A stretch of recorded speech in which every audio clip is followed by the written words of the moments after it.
And we're live. Welcome to Music Matters with Jason Tramm, and thank you so much for joining us for our unique podcast community, where we explore the triumphs and challenges of the performing arts world as seen through the eyes of distinguished artists. And thank you so much for helping us grow. Today we hit 2,079 subscribers, thanks to people like you who like our videos, share, and hit that subscribe button. So thank you so much, and remember, we love it when you share our content and get it out there and tell the story of these great artists.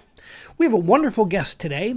We have Miss Bethany Bobbs, who's a distinguished cello soloist and chamber musician, and currently a sophomore at the Juilliard School of Music. She is the recipient of the Jerome L. Green Fellowship, and at her young age, she's already won numerous concerto competitions, including the Lynn Harrell competition, the Adelphi Young Artist competition, the Houston Symphony Concerto competition, and many, many others. She's played with symphony orchestras around the country and is a rising star in the field. Welcome, Bethany. Thank you for having me. It's a pleasure, and I'm really excited we get to work together down the road. In March, we're doing the Dvorak Cello Concerto, one of the greats in the repertoire, and I can't wait to make music with you on that. Yes, yeah, so excited. So let's dig in. Did you always know you wanted to be an artist and a musician? I think so, yes. Yeah, I started playing violin actually when I was 4, and I did piano as well. And I decided to switch to cello when I was 5, mostly because I wanted to sit down. And I always just really loved music with a burning passion, and there was really never any other career choice that was of interest to me. And I think when I got to high school, that just really built up. And when I was at the Perlman music program, I just realized this is something I want to do for the rest of my life. We'll get into Perlman in a second. That's wonderful. Tell me about your family. Did you come from a musical family? Yeah. So my mom is a piano teacher, and all my 7 siblings, we all play instruments. So 7 my mom had siblings. us. Wow. What are the age ranges? Yeah. So I'm the youngest. I'm 20, and the oldest is 42. Wow, that's fantastic. 41. And you told me before the show started that everyone's into music. Yeah, so we all played music at some point. My brothers kind of decided to go into different academic areas, but my 2 older sisters and my twin sister, they're all musicians. Well, I have 4 kids and I have twin daughters as well, so that must be wild having a twin. And you guys keep in constant touch, I'd imagine. Yeah, we're always FaceTiming and texting. My daughters are FaceTiming. They're 20 as well, and they're constantly FaceTiming, and I just think that's amazing. One goes to college in New Jersey, and one goes to college in Texas, but it's like they're never apart. Yeah. So you have this unique bond of music, and your mother obviously, must have been a huge figure in instilling that love. And so, did you always practice? Was it always something that was just, I want to do this? And how did practice fit into your life? Growing up, I'm sure my mom is laughing at this because we fought a lot about practicing when I was growing up. But she stuck with me, and she made me practice every day, and she'd sit there and help me. And then when I got to high school, that age, I started doing it on my own. But of course, she's still kind of in the other room, giving me some comments like, "Oh, that was out of tune, do that again." So I would not have been practicing if it were not for her. So she made me stick with it, and I'm very grateful for that. Everyone needs that helping hand. That certainly helps us all. And shout out to your mom, who's, my mom still goes to my concerts and is always there, and it's something you'll treasure forever. Yeah. So tell me about your first when you like your first concerto. What was your first concerto in public? I think it was Hide and See. I think that was the first one. It feels like everything. I know Eller was like the second concerto that I did, and that was like my big concerto. I did that when I was like 12 and 13, and I soloed on that quite a few times. But that was my first. That's like my first memory of Talk soloing about with musical night and day, going from the sunny C major of Haydn to the dark and stormy E minor. I mean, the Elgar is so dark, and he was in such a bad place when he wrote it. So I just love that piece. It's so dark and stormy. You were so young when you approached these pieces. Tell us about that process of preparing such a monster of a piece. Yeah. Well, with Elgar, I always just loved Elgar. I feel like I really relate with the romantic style of music, and my favorite cellist was Jacqueline She Dupre, and she certainly has has a beautiful several, yeah. recording of Elgar. And so, I mean, I just loved playing Elgar with my piece. Yeah, so it was honestly one of my favorite pieces, and I was so excited to learn it. I think I requested to learn it with my teacher. Um, but yeah, it was definitely hard to channel these emotions that my 12-year-old self probably had never felt. But it was definitely really a fun I experience. talk about this a lot with my undergraduates and my students and my choirs, my orchestras, like musical perspective. You're going to see more and more as you're in your 20s now. I'm like my 48s. I'm 48. Like let's say Beethoven 5. I've done it a lot during my career, and every time I come back to it, it's like I'm looking at a picture from a different perspective, and the picture doesn't change, but I change. So the way you approach it changes. How does that feel with a piece like that you've done often, like the Elgar? Um, yeah, it definitely changes. I haven't done Elgar really since that age I was, but a piece that I come back to a lot is Schumann Concerto and Haydn D. And every time I play it, I'm like discovering new things about the piece and channeling different like emotions that I had never felt with it before. And it's always so interesting to bring a piece back when you haven't played it for a year or more, because you're finding things that you've never found before in the music.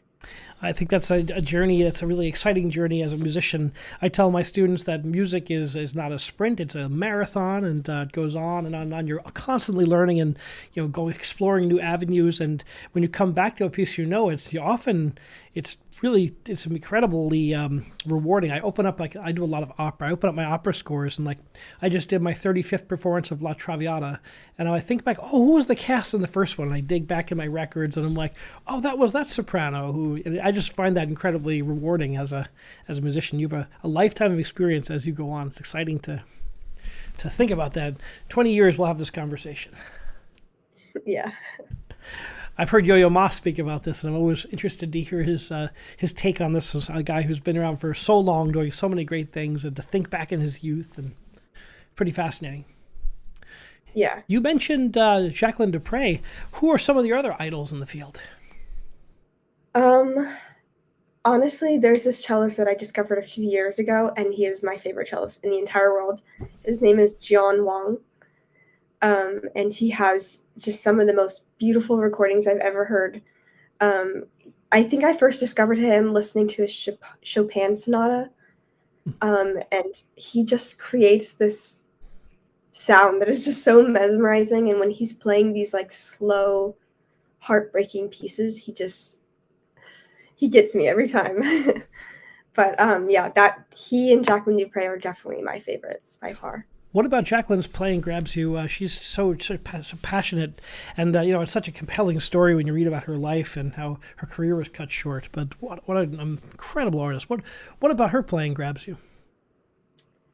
I think, well, first of all, growing up as a young female cellist, I loved listening to another female cellist that was so amazing and passionate, like you said, and that always really attracted me to her playing. And yeah, honestly, I don't know a better word than passionate, but that the passion in her playing is just really incredible, and it's something that I strive for in my playing. So I think that really inspired me, especially as a young cellist. We stand on the shoulders of giants, right? Yeah. That's one of the great things about our field, the classical field. You have these, we all have these like people we look up to, and it's someday that'll be you up there, and the next generation. Have you? Do you think? Have you done any teaching or any mentoring at your age? Have you started to mentor people these days? Yeah, so I actually started teaching piano when I was around 10. I would tutor my mom's piano students to, help them practice. And then when I was, I think 12, I started having my own piano studio, and I had about 5 or 6 students of my own that I was teaching. And then when we moved to New Jersey, I started teaching cello because obviously I'm not a pianist anymore. I kind of stopped playing when I was 14.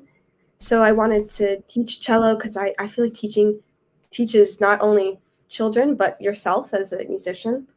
So it was a really amazing experience. And I currently still have some students that I see on the weekends, but I really love teaching, and it's so fun. Like, I've built such a relationship with these children that I'm teaching, and I learned so much about myself while Yeah, I in find the that to be the lessons. case that it forces you to kind of examine your kind of like the building blocks of what you do.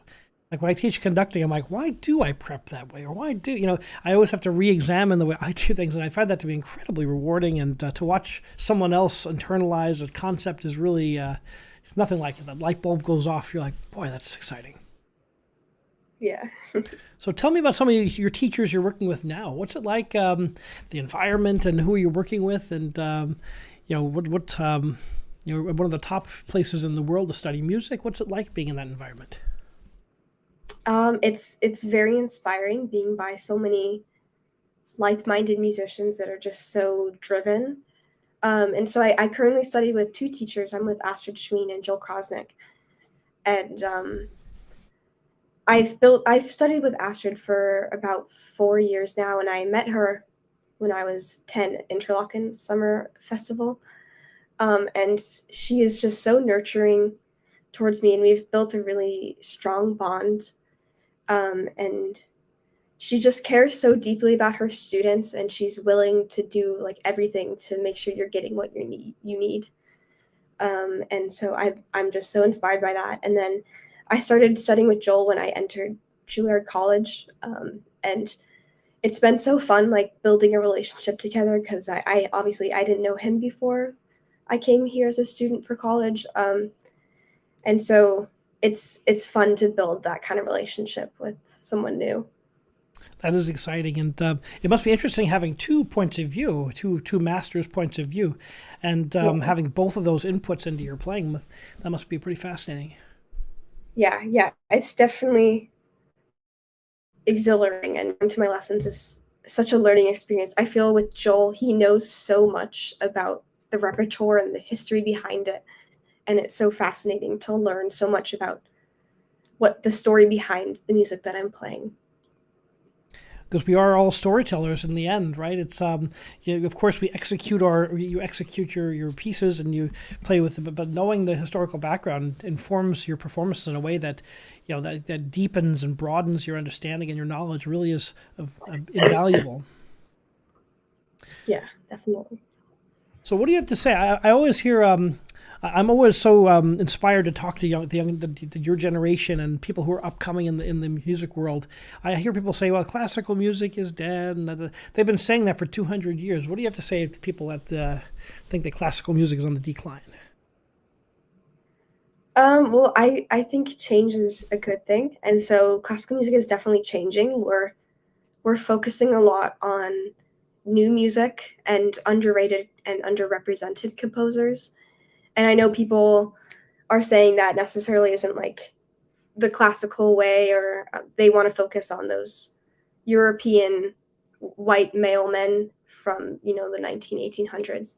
But I think it's really important to see the music of these like um, underrepresented composers, because they're not getting the recognition they deserve, and they very may well be something more of your taste and something that you enjoy listening to more than Brahms or Dvorak. So I think it's really important, and Juilliard's doing a really good job at giving those composers a voice. So almost, I think like every orchestra concert, they of course include a classic like Tchaikovsky's Sixth Symphony, but then they include like a piece by Florence Price, or even they feature their own composer students here at Juilliard, which is very, it's lovely that they're doing that, and also it opens the musicians up to more repertoire and that kind of stuff. So Do you have any pieces you're currently working on that would be represent those, or something you want a shout out to a composer you'd like to that you like to mention? I'm working on a piece by Florence Price, Adoration, Oh, I love which I Adoration. know is, So yeah, pretty. it's so beautiful.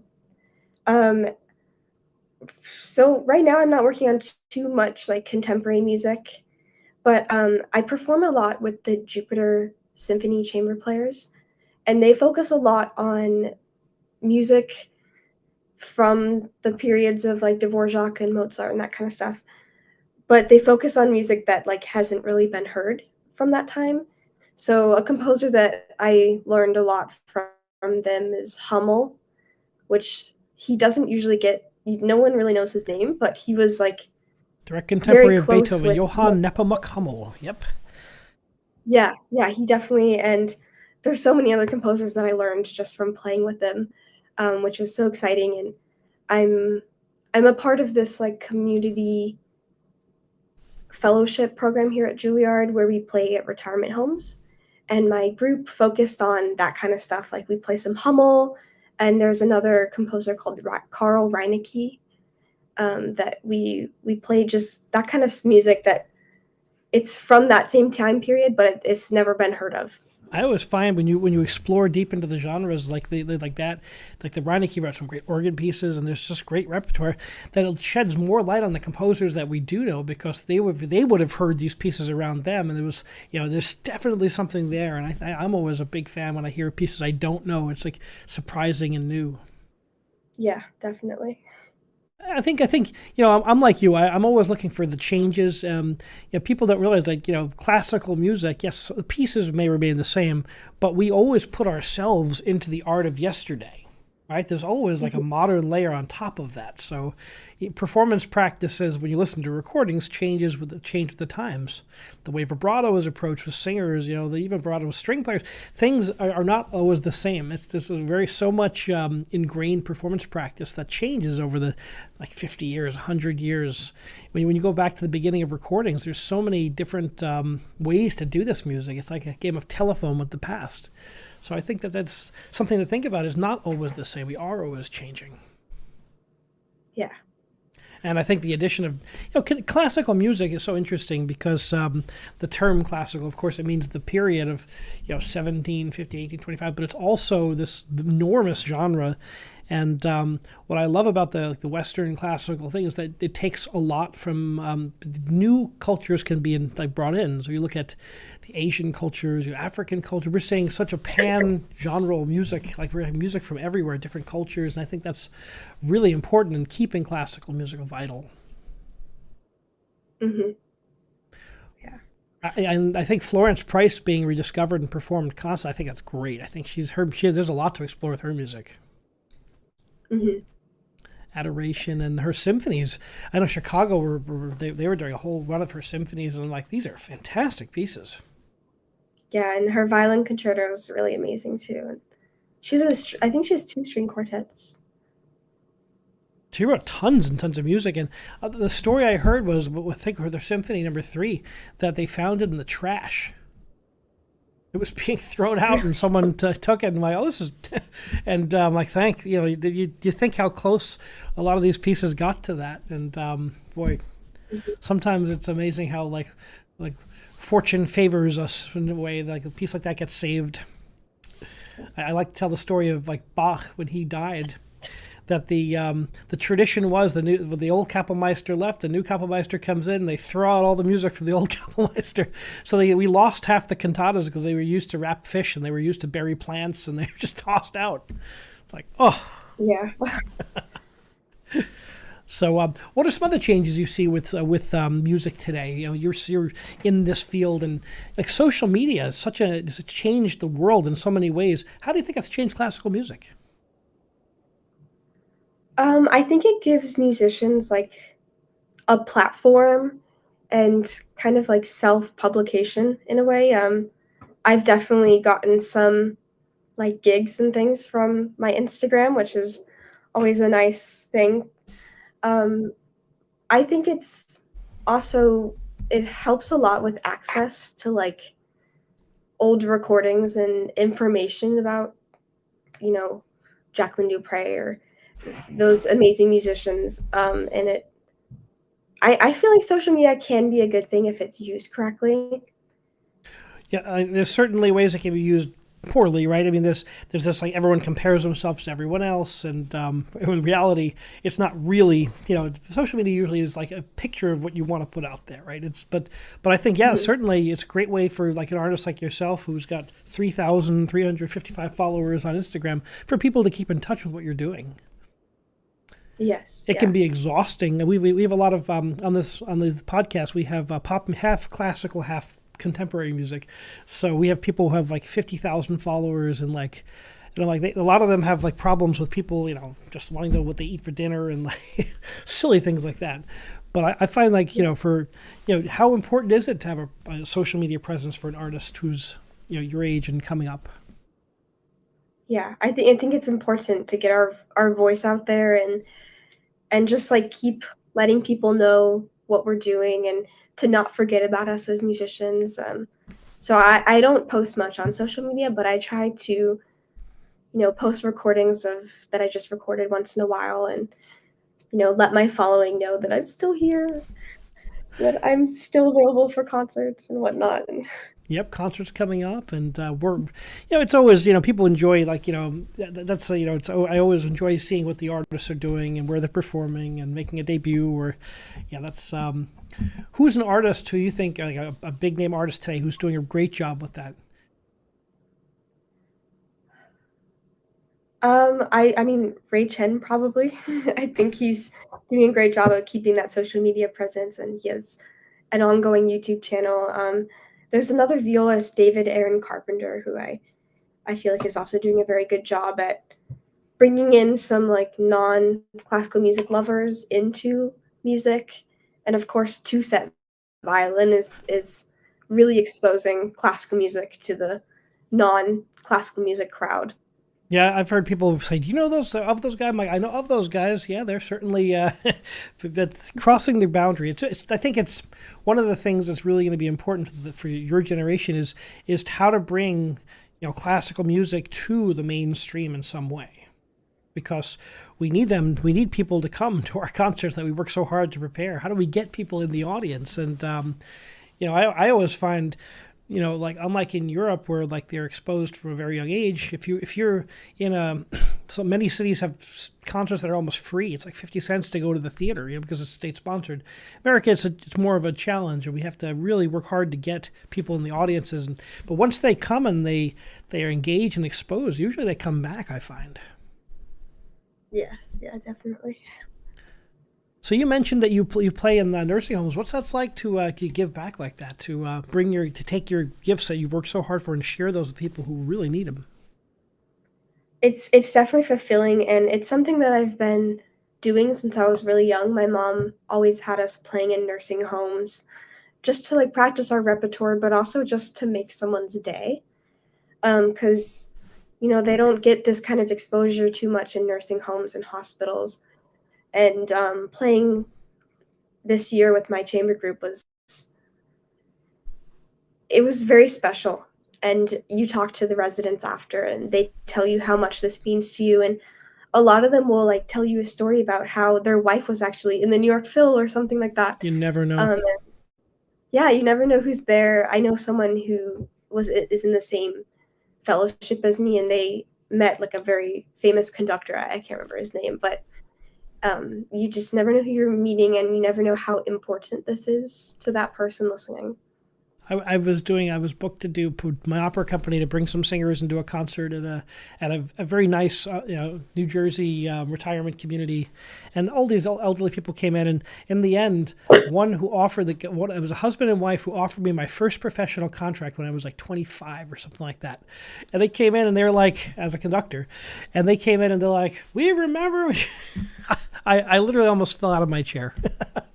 Hmm. Just the fact Yeah. that and they're both opera singers in their past, and they wound up staying there, and I didn't know. And it's it really does make someone stay, and it's a good thing to do. I think that's I think more people should give back in that way and find ways to give their art back that they can. It does make people feel really good too to engage with music and beauty, and especially when they're in a bad place or a hospital and they can't get out. Yeah. So I see that you started a foundation with your sister called Harmony for Healing. Tell us what that's all about.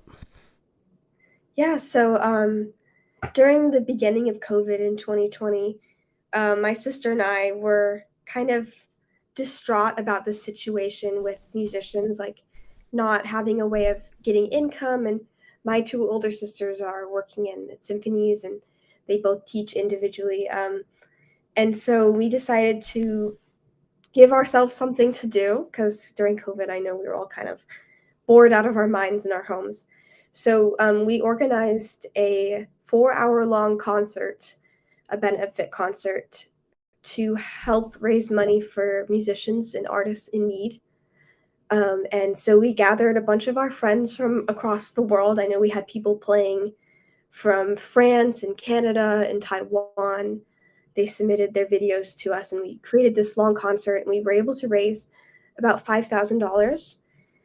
That was in 2020. And then last year in March, during the Russian invasion of Ukraine, we did another charity concert to raise money to help for humanitarian aid. And we worked with United Help Ukraine, and we were able to raise almost $10,000 Wow, that's that beautiful. time. Yeah. Boy, I mean, times are really desperate out there. Yeah. We had an artist. We had one of the principal bassists from the Ukraine National Opera come on the show from Kiev, and yeah, this was December, the past December, and yeah, boy, I hope that we can find a solution. I'm about to do a concert in Salzburg with a Hungarian orchestra, and they had to cancel 2 other orchestras because of the energy crisis created by the war. And I didn't realize why there were delays in getting back to me, and they finally let me know, and I'm like, boy, everything's connected. We're all connected on this. I mean, I know I do a lot of opera, and I always work with Ukrainian singers and Russian singers, and it's the artist community it's just terrible to see what our colleagues are going through. People in these symphonies, these opera houses, and yeah, it's that's a beautiful thing you guys did. Yeah, and it was a lot of fun just kind of putting it together and gathering musicians and advertising. We were featured on the Strad magazine and also Violin Channel advertising our concert. And it was just, again, very fulfilling to help others using our music. And was this your idea? Was your sister's idea? Was it both of your ideas? How'd you come up with this concept? I'm gonna give a little credit to my mom because she planted the seed in my head, and I just kind of went with it from there. I had wanted to do another charity concert, and I was just thinking of like, what could I do? Because there's not really anything I'm super passionate about right now. She said, "There's the Russian invasion of Ukraine. You should help those people." And I was like, "You're totally right. I need to get on this right now." And so I ended up planning the whole thing in under 2 weeks. I used my entire spring break to get it all together, but it ended up going over really well. I can see you running organizations and doing all sorts of interesting philanthropy when you in your career. So I look forward to seeing what you do with all that. You have a natural gift for that.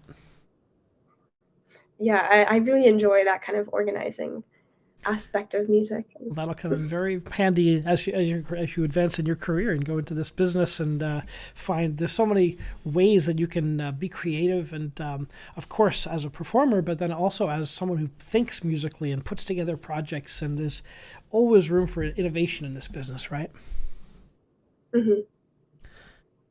Boy, it's the idea that the arts can do good is such an important, and I think that's something that's one of the things that we can do to give back is the arts can bring people together in ways that often politics and religion can divide sometimes, but the arts are ways that we can really heal divisions. And I just look at an opera cast or look at a symphony orchestra, and people from all different backgrounds come together, and a lot of the divisions fade away because we all have a unified common purpose. I think that's so important.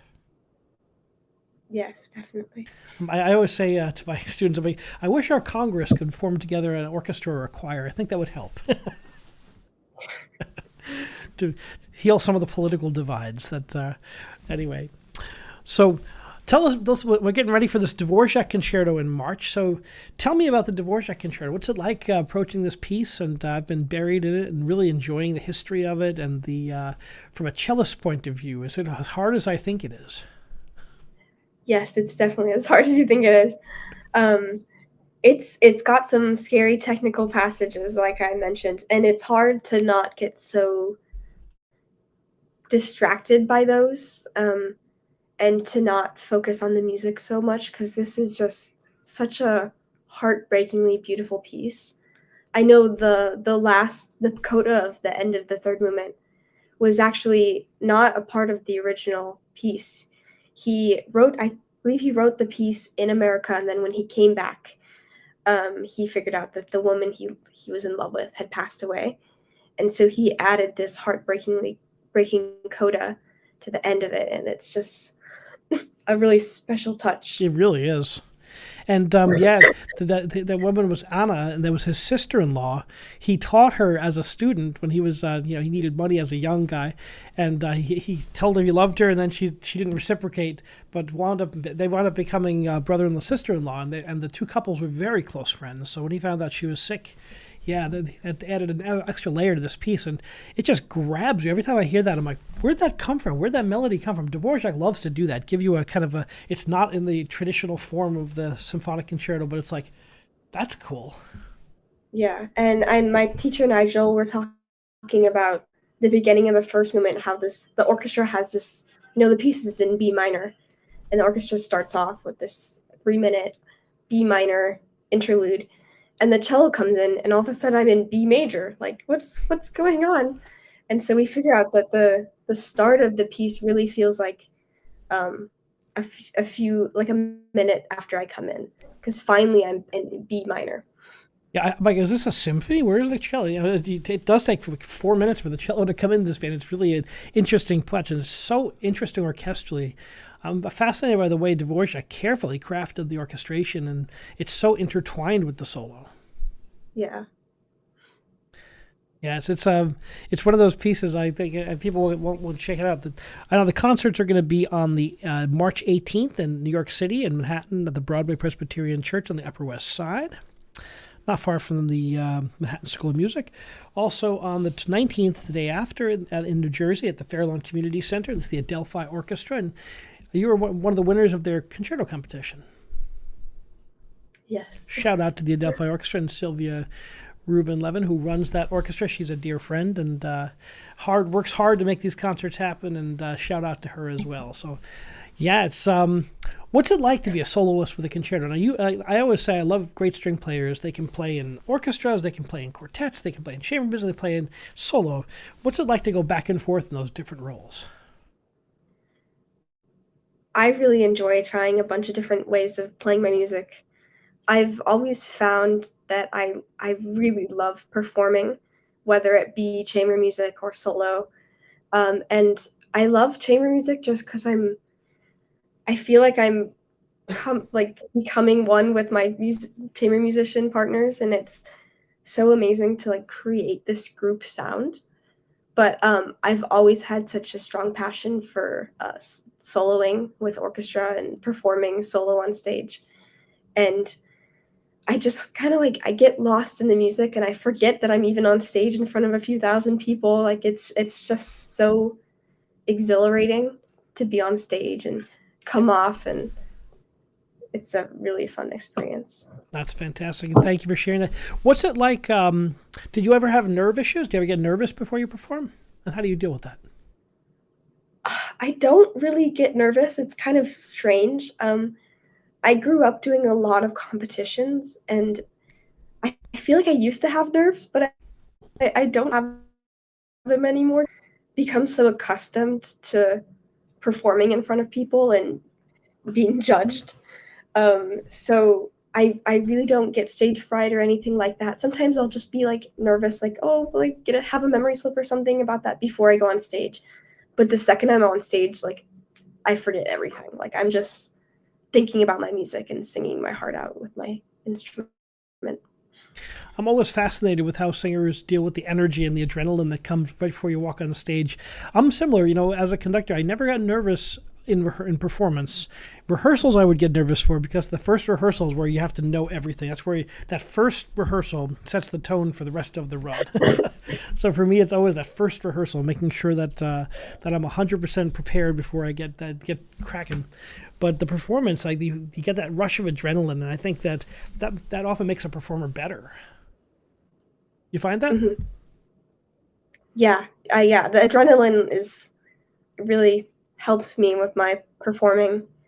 And I think it's just so important to not think about, oh, who could be in the audience, who could be watching me playing and judging me right now. Just to really just sing your heart out and not think about all those little things or who could possibly be listening to you right now. It's Yeah, because that's not what matters. What matters is that you are feeling like strong emotions with the music and everything. I saw a great movie, and it always resonates with me. I'm older than you, so it's an older movie, but it's Kevin Costner movie for Love of the Game, and he plays a major league pitcher who is at the opposite side of his career, but a super professional, right? So there's a scene where he's about to start pitching, and the people are screaming. There's 50,000 people screaming, and all of a sudden he's like, "Turn on the machine," and everything stops, and he can focus on just one thing. And I found out, I'm like, boy, that's an awful lot like what we have to do to be successful is to, turn out all the outside noise and to find our focus and not be distracted by what's going on over there, and just focus 100%. And that hyper focus is critical to being successful as artists. And I just found that I love when cinema and art can capture, like there's a lot of synchronicity with sports, or sometimes those analogies are interesting to me. So when you're not doing music, now you do music 99.9% of the time. What do you do when you're not doing? Do you ever get a break from music? Not too much. I feel like when I'm not playing music, I'm either listening to it or studying it in some form. But I do love reading thrillers. Okay. So once in a while, like during my winter break, I think I read 3 thrillers in those 3 weeks. It's something that I love to do, but I don't get to do when I'm at school. Understand, it's 100% commitment. And yeah, and of course, I just love spending time with my family because I have such a large family, and since most of them are much older and they have children, I don't get to see them very often. So whenever I have a break, I go to visit one of them or several of them just because it's being with family is so fulfilling, and I really miss it a lot during the year. Well, that's the good thing about social media. There, you can keep in touch with people and FaceTiming people, and all across the planet or wherever they may be. You can keep in touch, and with one touch of a finger. That's something if you think about improvements, boy, that's something that's incredibly handy. Mm-hmm. So, it's been a pleasure to get to know you and talk to you. What are some other things? Do you like sports or anything like that? Do you have any sports athletes that you respect, or something you want to think about? I've never been a big fan of sports. I used to be a professional ice skater, for a few years. I did some competitions. Wow. And so occasionally I'll go to the rink in Central Park and skate. I don't get too much time to do that, but I do like to try to go to the gym a few times a week and just stay active because it's so easy to just stay crawled up in my room practicing and in a practice room dungeon for as many hours as you can. How many? We had a question online. How many hours a day do you practice, and how do you focus your practicing to be most effective? Yeah, so when I was in high school, I was homeschooled, so I feel like my practicing during that time was definitely more available. But since I got to college, my time is so limited, and I'm feeling constantly exhausted. So I try to get 3 hours a day, and I make sure that those 3 hours that I do are very productive. I set timers, be like, okay, I'm going to do this section for 5 minutes. And I have like timer apps that I use to track my practicing. I'll have like practice logs because I just need to make sure that the time that I'm using is not just like kind of not being used well. I really take advantage of it and try and pace my practicing. It's important. Very that kind of discipline and control is the key to success, right? We have a few people shout outs here to Katrina Bob Savitsky, listening from Houston. So sounds like someone we know well. Yes, that is my older sister. Shout out to older sister. That's awesome. I love that.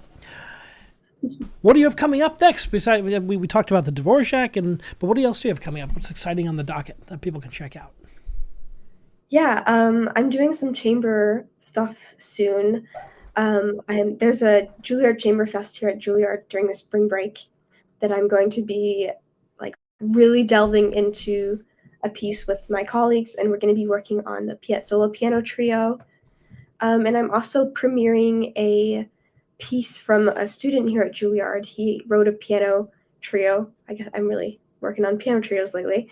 And we'll be working on his new piece with some other musicians here at Juilliard, which I'm really excited for.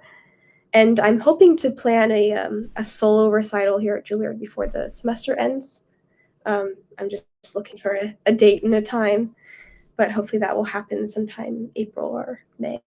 That's a lot coming up and very exciting. And where can people go to find out more about your concerts and about you as a player?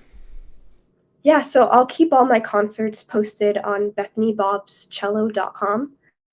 And also, I try to advertise all the concerts I'm doing on my Instagram, which is just my name. It's Bethany Cello is the handle. And if you search Bethany Bobs, it should pop up. Come right up. And if you, I have a link to the website in the description of this video, so just click on there and make sure you follow this fantastic player who's on the rise and disciplined and focused. And I can't wait to make music with you in a couple weeks. Yes. Well, it's a pleasure to meet you, Bethany. Wish you continued success in your journey as a musician and an artist and a philanthropist and what's going to be a very exciting career, and wish you all the best in the months to come and years to come. Thank you so much for having me. Thank you for joining us on Music Matters with Jason Tramm. Please remember to subscribe and smash that bell icon for the most up-to-date information on our upcoming guests and topics. And thank you so much for being here. And remember, keep music alive.